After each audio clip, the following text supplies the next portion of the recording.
नमस्ते दोस्तों, आज मैं आपको एक ऐसी कहानी सुनाने जा रही हूँ जो आपको रोमांचित कर देगी और जिसमें एक गहरी सीख छिपी है। इस कहानी की घटनाएं इतनी दिलचस्प हैं कि आप इसे आखिर तक सुनना चाहेंगे। तो आइए शुरू करते हैं। दोस्तों, मेरा नाम रेखा है और मैंने बैंकिंग में डिप्लोमा किया है। अब मैं 29 साल की हूँ और एक गृहिणी के रूप में अपना जीवन बिता रही हूँ। मैं छत्तीसगढ़ के एक छोटे से गांव से हूँ और मेरी शादी विकास से हुई है, जिसकी उम्र 33 साल है।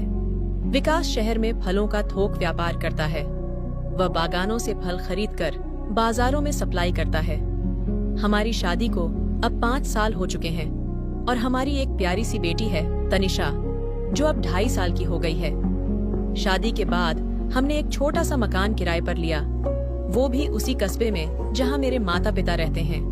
इससे विकास के लिए काम पर जाना भी आसान हो गया और मुझे परिवार का साथ भी मिल गया। वैसे विकास के माता पिता यानी मेरे सास ससुर पास के ही एक गांव में अपनी खेती बाड़ी करते हैं। एक दिन की बात है, मेरे ननद जी का फोन आया। उन्होंने बताया कि उनके बेटे की सालगिरह के लिए एक विशेष किताब चाहिए जो उनके इलाके में नहीं मिल रही थी। मैंने उनसे कहा, चिंता मत करो दीदी, मैं कोशिश करके देखती हूँ। अगले दिन मैंने सलवार कमीज पहनी, अपनी बेटी को माँ के पास छोड़ा और किताब की तलाश में निकल पड़ी।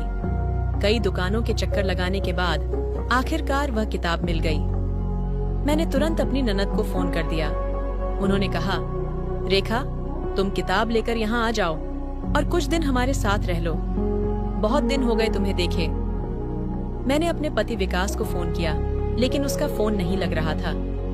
फिर मैंने अपनी माँ को फोन करके बताया, माँ, मैं ननद जी के घर जा रही हूँ। वो किताब देनी है और शायद 1-2 दिन वहीं रुक जाऊंगी। विकास का फोन नहीं लग रहा है, अगर वो पूछे तो बता देना। तब तक तनिषा का ध्यान रखना। मेरे गांव से ननद के गांव तक जाने के लिए सार्वजनिक यातायात की कोई अच्छी सुविधा नहीं थी। गांव में अधिकतर कच्ची सड़कें थीं और आने जाने के लिए या तो पैदल चलना पड़ता था या फिर किसी प्राइवेट वाहन पर निर्भर रहना पड़ता था। मैं बस स्टॉप पर खड़ी थी, तभी एक मैजिक वैन, छोटी यात्री गाड़ी, आकर रुकी। उसे एक युवक चला रहा था जो लगभग 20 से 22 साल का लग रहा था। मैंने पूछा, क्या यह गाड़ी बरगवां जाएगी? उसने सिर हिलाकर हाँ कहा और मैं गाड़ी में बैठ गई। गाड़ी में मेरे अलावा 2 और यात्री थे, एक बुजुर्ग महिला और एक युवक। थोड़ी दूर जाने के बाद दोनों यात्री अपनी अपनी जगह पर उतर गए और मैं अकेली रह गई। ड्राइवर ने अपने मोबाइल पर किसी से बात करनी शुरू कर दी। वह किसी से पैसों के बारे में बहस कर रहा था। अरे भाई, मेरा पूरा पैसा चाहिए मुझे। मैंने जो माल भेजा था उसकी कीमत बहुत ज्यादा है। मैं अब और इंतजार नहीं कर सकता। तुम्हारे पास अगर पैसे तैयार हैं तो मैं आ रहा हूँ लेने के लिए। वह फोन पर बोल रहा था। फोन रखने के बाद उसने मुझसे पूछा, बहन जी, अगर आपको कोई एतराज न हो तो क्या मैं रास्ते में एक जगह थोड़ा रुक सकता हूँ? मुझे वहाँ से कुछ पैसे लेने हैं। बस 5 मिनट लगेंगे। मैंने हिचकिचाते हुए कहा, मुझे जल्दी है। मेरी बेटी मेरी माँ के पास है और अगर मेरे पति घर लौट आए तो परेशानी हो जाएगी। बहन जी, बस 5 मिनट, रास्ते में ही पड़ता है, उसने जोर देकर कहा। मैंने असहज होकर हामी भर दी। इस बीच मैं लगातार विकास को फोन लगा रही थी, लेकिन उसका फोन अब भी बंद था। थोड़ी देर बाद ड्राइवर ने मुख्य सड़क छोड़कर गाड़ी को एक कच्चे रास्ते पर मोड़ लिया जो खेतों के बीच से जाता था। मुझे अजीब लगा और मैंने पूछा, ये कहाँ जा रहे हैं आप? उसने आगे इशारा करते हुए कहा, वहाँ देखिए, उस फल बगीचे के पास ही जाना है, वहीं से पैसे लेने हैं। फिर उसने किसी को फोन लगाकर कहा, हाँ, मैं पहुंच गया हूँ, पैसे तैयार रखना। मेरे साथ एक सवारी है, इसलिए जल्दी करना है। और हाँ, पूरे पैसे देना, कम नहीं। धीरे धीरे हम एक बड़े से फलों के बगीचे के पास पहुंचे। वहां एक बड़ा लोहे का गेट था जिसके पास एक बूढ़ा आदमी खड़ा था। ड्राइवर ने मुझसे कहा, ये यहाँ का माली है, इससे पैसे लेकर हम चलेंगे। लेकिन अचानक उसने गाड़ी को गेट के अंदर मोड़ दिया और जैसे ही हम अंदर गए, पीछे से गेट बंद हो गया। मैं डर गई और चिल्लाई, ये क्या कर रहे हो? मुझे जाने दो। तभी वहां 2 और युवक आ गए जो ड्राइवर के ही उम्र के थे। मैं समझ गई कि कुछ गलत होने वाला है। मैंने गाड़ी से बाहर निकलने की कोशिश की, लेकिन ड्राइवर ने मेरा हाथ पकड़ लिया। छोड़ो मुझे, मैं चिल्लाई और अपना हाथ छुड़ाने की कोशिश करने लगी। तभी तीनों युवकों ने मिलकर मुझे पकड़ लिया। मैं पूरी ताकत से लड़ रही थी, लात घूंसे मार रही थी। एक की नाक पर मैंने ऐसी चपत जमाई कि वह पीछे हट गया, लेकिन बूढ़ा माली भी अब मेरी तरफ आने लगा था। उसके हाथ में रस्सी थी। मैं चीखती रही, लेकिन वहां कोई सुनने वाला नहीं था। बूढ़े ने जल्दी से मेरे पैरों में रस्सी लपेट दी और खींच दी, जिससे मैं जमीन पर गिर पड़ी। तीनों युवक मेरे ऊपर टूट पड़े। उन्होंने मेरे हाथ पकड़ लिए और मेरे मुंह पर हाथ रख दिया ताकि मैं चिल्ला न सकूं। मैंने अपने आप को बचाने के लिए जोर लगाया, लेकिन चारों मिलकर मेरी एक न चलने दे रहे थे। फिर बूढ़े ने मेरे हाथों को भी बांध दिया। ड्राइवर ने एक थप्पड़ मारकर कहा, चुप रह, वरना मार डालेंगे। मैंने पूरे दम से कोशिश की, लेकिन चारों ने मिलकर मुझे पूरी तरह से काबू कर लिया था। मैंने आंखें बंद कर लीं और सोचने लगी कि अब क्या होगा। इतने में वहां एक और नौजवान आ गया। उसने सीटी बजाते हुए कहा, वाह सुमित भाई, क्या कमाल का इंतजाम किया है आज। तुम्हारी पसंद हमेशा जबरदस्त रहती है यार। इस बात से मुझे पता चला कि मैजिक वैन चलाने वाले का नाम सुमित था। वह मेरे पास आकर झुका और कान में फुसफुसाया, देखो, अब हमारी बात मानना ही बेहतर है। बस कुछ घंटे की बात है, फिर मैं तुम्हें तुम्हारे गांव के रास्ते पर छोड़ दूंगा, जहां तुम कहोगी।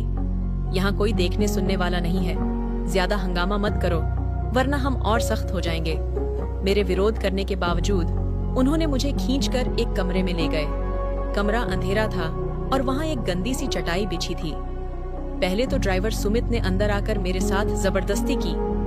वो ऐसा कर रहा था जैसे कितने दिनों से भूखा हो। मैं रो रही थी, चिल्ला रही थी, लेकिन कोई फायदा नहीं हुआ। ड्राइवर सुमित ने अपना अत्याचार पूरा करने के बाद पास रखे एक गिलास में कुछ पिया। वह शायद शहद था। फिर वह जंगली जानवर जैसा बर्ताव करने लगा। करीब 1 घंटे तक इस तरह का बर्ताव जारी रहा। जब मैं पूरी तरह थक चुकी थी, तब उसने बाहर जाते हुए बूढ़े माली को आवाज दी, रामलाल, इधर आ। बूढ़ा रामलाल झट से अंदर आ गया। सुमित ने उसे बताया, रामलाल काका, अभी अभी मैंने मालिक को फोन किया है। वे किसी जरूरी काम से आ रहे हैं। जब तक वे नहीं आते, इसे कहीं जाने मत देना। इतना कहकर ड्राइवर सुमित बाहर चला गया। फिर वो बूढ़ा रामलाल ने अंदर आकर अपने कपड़े उतारने शुरू कर दिए। फिर उसने मुझे खड़ा किया और मेरे दोनों हाथों को ऊपर से लटकती एक रस्सी से बांध दिया। मैं बिल्कुल बेबस थी। रामलाल मेरे पीछे आया और मुझे जकड़ लिया। अपनी उम्र के हिसाब से वह काफी मजबूत था। इसी बीच 2 और नौजवान अंदर आ गए। एक ने हंसते हुए कहा, अरे काका, क्या आज सारी रात की मस्ती अभी ही कर लोगे? दूसरे ने छेड़ते हुए कहा, काका तो हमेशा से ऐसे ही खड़े खड़े काम करते आए हैं, आदत से मजबूर हैं। तभी मुझे समझ आया कि वे मेरी हालत पर मजाक उड़ा रहे थे। मैंने भागने की कोशिश की, लेकिन वो बूढ़ा रामलाल की पकड़ मजबूत थी। जब उसकी ख्वाहिश पूरी हो गई और वह थक गया, तब उसने मुझसे कहा, कैसा लगा? अच्छा लगे तो बताना, फिर से आऊंगा। इतना कहकर वह बाहर निकल गया और वे दोनों नौजवान बारी बारी से अंदर आए और मेरे ऊपर सवार हो गया। मैं लगातार रस्सी से बंधी खड़ी रही। जब वे अपना काम करके चले गए, तब बूढ़ा रामलाल वापस आया। उसने मुझे खोला और पानी का एक बाल्टी लाकर दिया ताकि मैं खुद को धो सकूं। अचानक बाहर से किसी की आवाज आई। रामलाल ने कहा, लगता है मालिक विकास आ गए हैं। ये नाम सुनते ही मेरा दिल जोर से धड़कने लगा। क्या मेरा पति विकास? मेरे कान पर यकीन नहीं हुआ। बाहर से किसी ने पूछा, सामान कहाँ है? और किसी ने जवाब दिया, रामलाल काका के साथ अंदर है। मालिक हंसते हुए बोला, रामलाल तो कुछ भी हाथ से जाने नहीं देता, खुद को भी परेशान करता रहता है। इस पर सभी हंसने लगे। ड्राइवर सुमित ने कहा, लेकिन मालिक, आज जो अंदर है वो आपको बहुत पसंद आएगी, एकदम खास चीज है। मालिक ने जवाब दिया, सुमित, तुम तो इस काम के उस्ताद हो, हमेशा शानदार चुनाव करते हो। सुमित ने फिर कहा, मालिक, ये अब तक की सबसे अच्छी पसंद है, अंदर जाकर खुद देख लीजिए। मैंने जब मालिक की आवाज सुनी तो मेरे पैरों तले जमीन खिसक गई। ये तो वही आवाज थी जिसे मैं रोज सुनती थी, मेरे पति विकास की। वही इन सब का सरदार था। मैंने अपना चेहरा दीवार की तरफ कर लिया था और अपने बालों से ढक रखा था। विकास अंदर आया और बूढ़ा रामलाल को मेरे ऊपर पानी डालते देखा। रामलाल, तेरी यह दयालुता ही एक दिन तेरी जान लेगी, विकास ने हंसते हुए कहा। फिर बोला, जा, बाहर निकल। आज इन्होंने जो लाया है उसकी कहानी क्या है, जरा मैं भी देखूं। ये सब तब हो रहा था जब उसने अब भी मेरा चेहरा नहीं देखा था। मैंने अपने बालों से चेहरा छिपा रखा था और दीवार की ओर मुंह किए थे। विकास मेरे पीछे आया और मुझे कसकर पकड़ लिया। वाकई इस बार लड़कों ने बेहतरीन चुनाव किया है, उसने मेरे कान में फुसफुसाते हुए कहा। जैसे ही वह आगे बढ़ा, मैंने धीरे से अपना चेहरा उसकी तरफ घुमा दिया। उसकी आंखें अचानक फैल गईं, जैसे किसी ने उसके सीने में छुरा घोंप दिया हो। उसके मुंह से कोई शब्द नहीं निकला। हम दोनों एक दूसरे को बस देखते रहे। समय जैसे थम गया था। फिर विकास ने गुस्से से भरी आवाज में पूछा, तुम यहाँ कैसे पहुंची? घर से बाहर क्यों निकली थी? मैंने कड़वाहट से कहा, जैसे तुम्हारा यह चेला सुमित न जाने कितनी औरतों को यहाँ लाया होगा, वैसे ही मुझे भी लाया। मैं तो तुम्हारी बहन की किताब देने निकली थी। तुम्हें कई बार फोन किया था, लेकिन तुम्हारा फोन बंद था। फिर इस सुमित ने धोखे से मुझे यहाँ ला दिया। उसका चेहरा पीला पड़ गया। उसने हकलाते हुए पूछा, तनिषा कहाँ है? चिंता मत करो, तुम्हारी बेटी मेरी माँ के पास सुरक्षित है, मैंने ठंडे स्वर में कहा। फिर उसने डरते हुए पूछा, क्या किसी ने तुम्हें छुआ? मैंने उसकी आंखों में सीधे देखते हुए जवाब दिया, हाँ, 4 लोगों ने।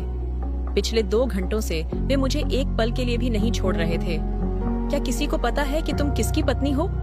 उसने घबराते हुए पूछा। नहीं, मैंने जवाब दिया। वे मुझे धमकी दे रहे थे कि किसी को कुछ मत बताना, वरना बुरा हाल करेंगे। मुझे मारा भी, लेकिन मैंने तुम्हारा नाम नहीं लिया। इस बीच रामलाल अंदर आ गया। मालिक, आप थक गए होंगे, लेकिन मुझे तो अभी और भूख लगी है। मैं इसे कपड़े पहनने में मदद कर देता हूँ, उसने मुस्कुराते हुए कहा। विकास कुछ भी कहने की स्थिति में नहीं था। वह बस चुपचाप खड़ा रह गया। बूढ़ा रामलाल ने मेरे पास आकर फिर से छेड़छाड़ शुरू कर दी। इस बार मैंने विरोध नहीं किया। मैंने अपने मन में ठान ली थी कि अब मैं विकास को सबसे बड़ी शर्मिंदगी से रूबरू कराऊंगी। मैंने जानबूझकर जोर जोर से आवाजें निकालनी शुरू कर दी। मेरी आवाज सुनकर बाहर खड़े तीनों युवक अंदर आ गए और हंसने लगे। विकास से यह सब देखा नहीं गया और वह बाहर जाकर बैठ गया। मैंने और भी ऊंची आवाज में कहा, आओ, सब लोग आओ, मेरे साथ मजे लो। वे सभी दौड़े दौड़े आए और बारी बारी अंदर आने लगे। विकास बाहर बैठा मेरी आवाजों से पागल हो रहा था। अब रात होने लगी थी और मैंने तय कर लिया कि मैं पूरी रात यहीं रहकर विकास को हर पल अपमानित महसूस कराऊंगी। सुबह हुई तो मैंने अपने कपड़े पहने और बूढ़ा रामलाल से कहा, मैं फिर आऊंगी तुम्हारे पास, इंतजार करना। विकास, जो सबका मालिक था और सिर्फ नाम का मेरा पति, वह चुपचाप मुझे घर छोड़ने के लिए आ गया। शायद वह जानना चाहता था कि मैं किसी को बताऊंगी या नहीं। हम दोनों एक टेम्पो में बैठे और पूरे रास्ते एक शब्द भी नहीं बोले। जब भी मेरी नजर उससे मिलती, वह झट से अपनी आंखें नीची कर लेता।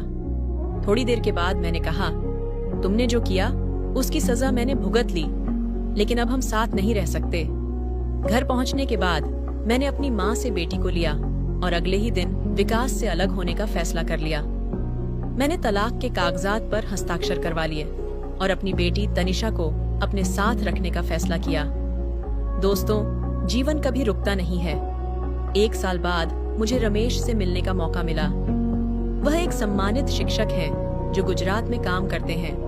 उनकी पहली पत्नी का कैंसर से निधन हो चुका था और उन्हें अपने 2 बच्चों की परवरिश के लिए एक साथी की जरूरत थी। हमने एक दूसरे को समझा और फिर शादी कर ली। अब मैं अपनी बेटी तनिषा और रमेश के दोनों बच्चों के साथ गुजरात में रहती हूँ। मेरी जिंदगी में अब प्यार, सम्मान और सुकून है। आज मैं अपने अतीत को पीछे छोड़कर एक नई कहानी लिख रही हूँ, लेकिन जिंदगी की किताब में अभी कई और कहानियाँ लिखी जानी बाकी हैं और शायद उनमें से कुछ मैं आपको फिर कभी सुनाऊंगी। दोस्तों, आपको यह कहानी कैसी लगी? अगर आपको यह पसंद आई हो तो अपने विचार हमें जरूर बताइए। और हाँ, अगली कहानी के लिए हमारे साथ बने रहें। आप सभी का दिल से धन्यवाद।